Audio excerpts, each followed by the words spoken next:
প্রিয় বন্ধুরা, কেমন আছেন? আশা রাখি ভালো। আমি সবসময় আমার পরিচয় দিয়ে থাকি যে আমি জগতের বিভিন্ন ধর্মের একজন ছাত্র। আমি দীর্ঘদিন এই ধর্মের পিছনে পড়ে আছি, ধর্মের রহস্য অনুসন্ধান করার জন্য। তো আজকে যে বিষয়টা আমি আলোচনা করব সেটা হচ্ছে যে এক দেশের গালি আর এক দেশের বলি। পবিত্র কুরআন শরীফের সূরা নূরের ৩৫ নম্বর আয়াতে বলা হয়েছে আল্লাহ হচ্ছেন আকাশ ও পৃথিবীর জ্যোতি। আল্লাহ হচ্ছেন আকাশ এবং পৃথিবীর জ্যোতি। তার রূপের বর্ণনা এরকমটি যে একটা কাচের পাত্রের ভিতরে একটা প্রদীপ, আর সেই প্রদীপটি পবিত্র জৈতুন তেল দ্বারা প্রজ্বলিত, আর সেই আলোটা কাচের গায়ে লেগে বিচ্ছুরিত হয়, প্রতিফলিত হয়, চারিদিকে ছড়িয়ে যায়। এটা হচ্ছে আল্লাহ পাকের নূরের বা তার চেহারার বা তার যে রূপের বর্ণনা। সূরা নূর আয়াত নম্বর ৩৫। বোঝা গেছে? আচ্ছা, বাইবেলে আল্লাহর রূপ অমনি। বাইবেলে বলা হয়েছে যে আল্লাহ হচ্ছে একটা অতিকায় একটা জ্যোতি। আল্লাহ হচ্ছে একটা অতিকায় জ্যোতি বা নূর বা আলো, আর তার আছে 7টা রুহু। অর্থাৎ তিনি তার অবস্থানে, অর্থাৎ সেই সৃষ্টিকর্তা যিনি গড, যিনি লর্ড, যিনি অলমাইটি ক্রিয়েটর, তিনি তার অবস্থানে অবিচল থাকেন। আর অন্যত্রে তার যে তার যে আত্মা, 7টা আত্মা, সেই আত্মাগুলো তার প্রতিনিধি হিসেবে কাজ করে। এটা হচ্ছে বাইবেলের বর্ণনা। অর্থাৎ কোরআনে আমরা পাচ্ছি আল্লাহ জ্যোতিময়, আর বাইবেলে বলছে আল্লাহ জ্যোতিময়। এবার আসেন তাওরাতে। আপনারা জানেন যে তাওরাতের মুসা, এই যে তাওরাত কিতাব নাজিল হয়েছে হজরত মুসা আলাইহিস সালামের পর। তো সেই তাওরাতের মুসা আলাইহিস সালামের যে ঈশ্বর, যে আল্লাহ, যে সৃষ্টিকর্তা, তার রূপও সেই জ্যোতিময়। মনে আছে যে ওই যে তুর পাহাড়ে বা তুয়া পর্বতে বা সিনাই পর্বতে আল্লাহর সাথে মুসা আলাইহিস সালামের দেখা হয়েছিল, জানেন তো, তাই না? তো সেখানে আমরা জানি ঈশ্বরের রূপ জ্যোতিময়। তাহলে ইকুয়াল, ইসলাম ধর্ম যা বলতেছে ঈশ্বরের রূপ জ্যোতিময়, খ্রিস্টান ধর্ম বলতেছে আল্লাহর রূপ জ্যোতিময়, এবং ইহুদি ধর্ম বলতেছে ঈশ্বরের রূপ জ্যোতিময়। মুসা আলাইহিস সালাম অর্থাৎ ইহুদিদের যে মোজেস, সে আল্লাহকে বললো, হে আল্লাহ, আমি তোমার রূপ দেখতে চাই। তো আল্লাহ বললো, না, আমাকে চর্মচক্ষু দ্বারা দেখা সম্ভব না। তো বললো, না, আমার ভীষণ ইচ্ছে, তুমি তো আমার সাথে দেখা দিবাই, আমার যারা অনুসারী ছিল তাদের সাথেও দেখা দেবা। তখন আল্লাহ বললো যে না, এটা সম্ভব না। তার বললো, না, দেখা দিতে হবে। তারপর ঠিক আছে, তুমি দেখো, আংশিক দেখাই। তো আল্লাহ পাক যখন তার নূরের তাজিল্য দেখালো, তখন মুসা আলাইহিস সালামের যারা অনুসারী ছিল 70 জন, তারা সবাই অজ্ঞান হয়ে পড়ে গেল। এমনকি মুসাও অজ্ঞান হয়ে গেল।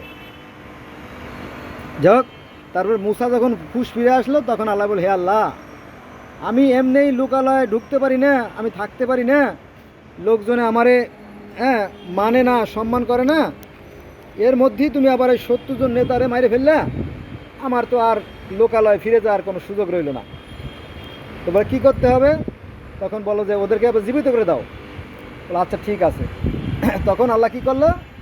সেই মুসার অনুসারীকে আবার জীবিত করলেন। জানেন তো কাহিনী, তাই না? এলে বিষয়।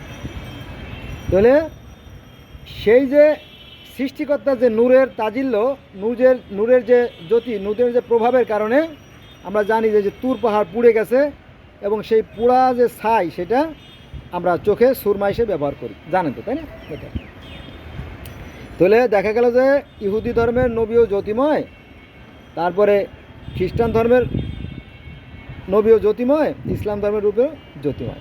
এবং মিশরীয় ফারাও রাজারা যে সৃষ্টিকর্তাকে মানত, মিশরের ফারাও রাজাদের ধর্ম ছিল না একটা মিথ্যে কথা, তাদের ধর্ম ছিল, এবং তারা এই সূর্যকে ঈশ্বর হিসেবে মানত, তাকে বলা হয় রা। বোঝা গেছে? এই বিষয়গুলো কেন যে বলেন আমি জানি না, যাক, এটা ধর্মগুরুদের ব্যাপার।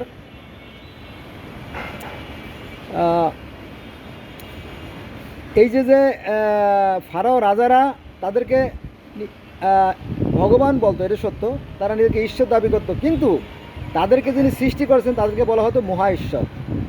মহা ঈশ্বর কখনো বলা হয়েছে আমন রা, কখনো বলা হয়েছে আটুম, কখনো বলা হয়েছে রা, ইত্যাদি ইত্যাদি। সেখানেও মাটি দিয়ে মানুষ তৈরির কথা বলা আছে।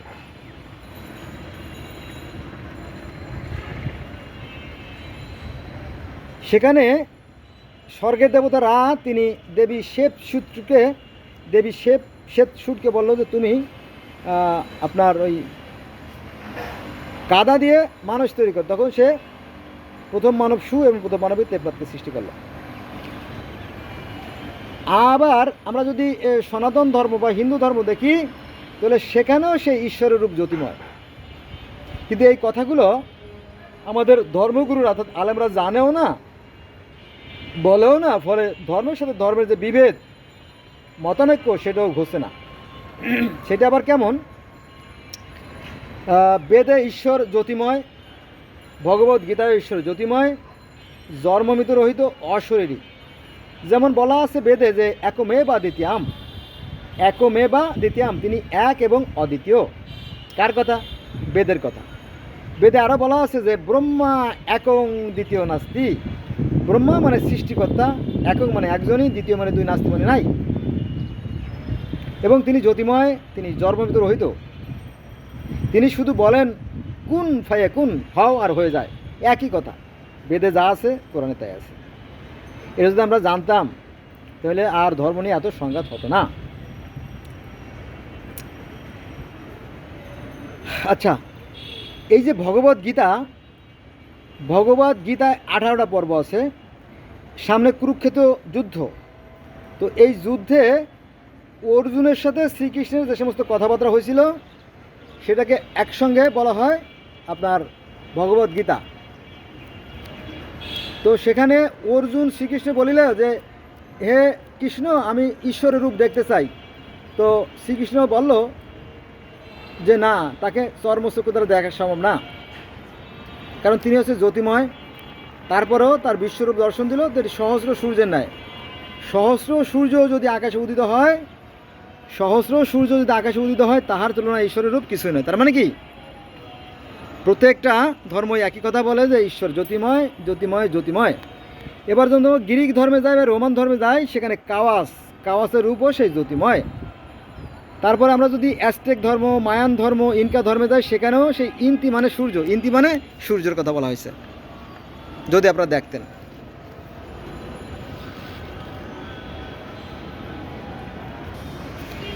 তো বন্ধুরা, যেটা বলছিলাম যে সৃষ্টিকর্তার রূপ কেমন, আজান দিছিল, ওই জন্য আমি বিরতি দিয়ে আবার আসলাম।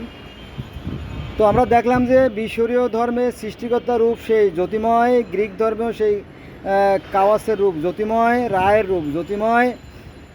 তারপরে ইসলাম ধর্ম সৃষ্টিকর্তার রূপ জ্যোতিময়, ইহুদি ধর্ম সৃষ্টিকর্তার রূপ জ্যোতিময়।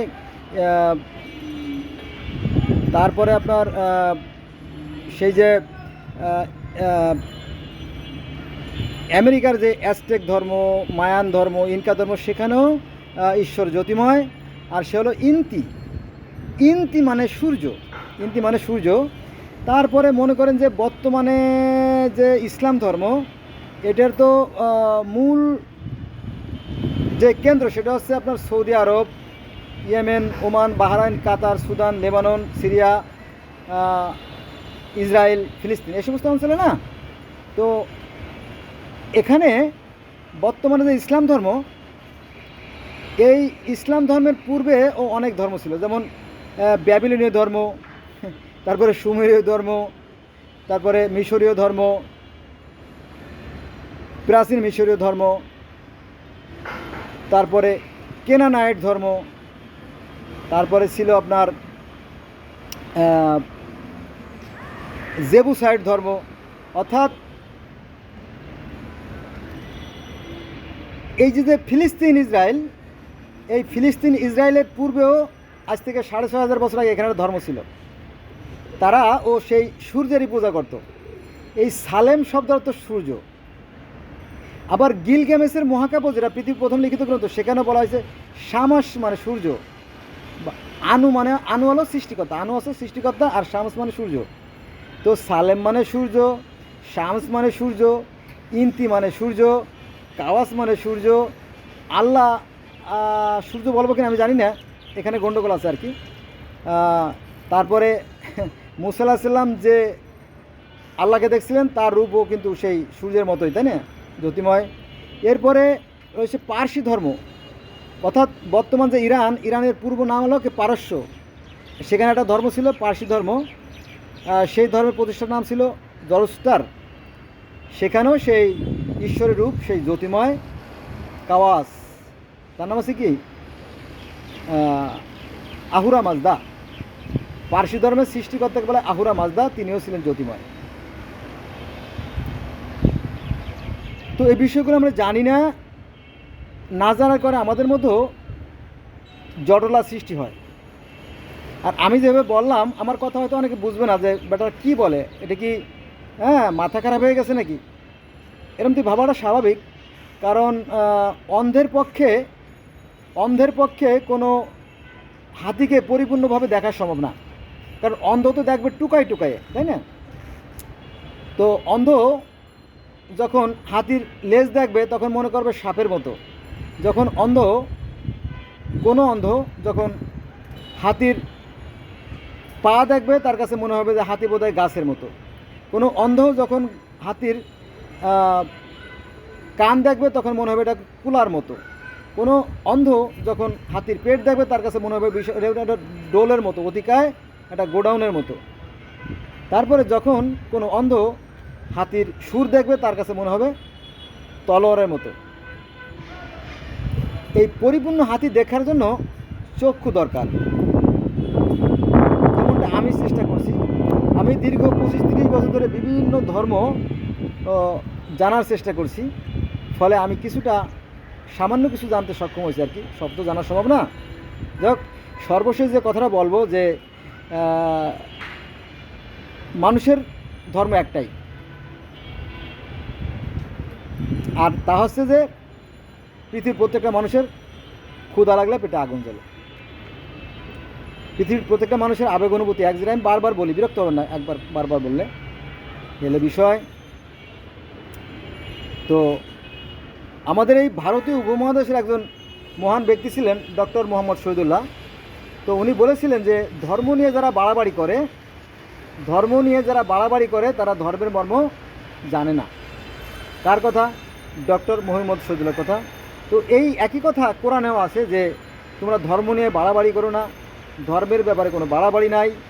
এমন কোনো জনপদ নাই যে আমি তাদেরকে তাদের ভাষায় প্রতিনিধি প্রেরণ করি, অর্থাৎ তাদেরকে তাদের ভাষায় নবী রাসূল প্রেরণ করেছি, যার ভাষা হয়তো আমি জানি না আর আমার ভাষা হয়তো সে জানে না।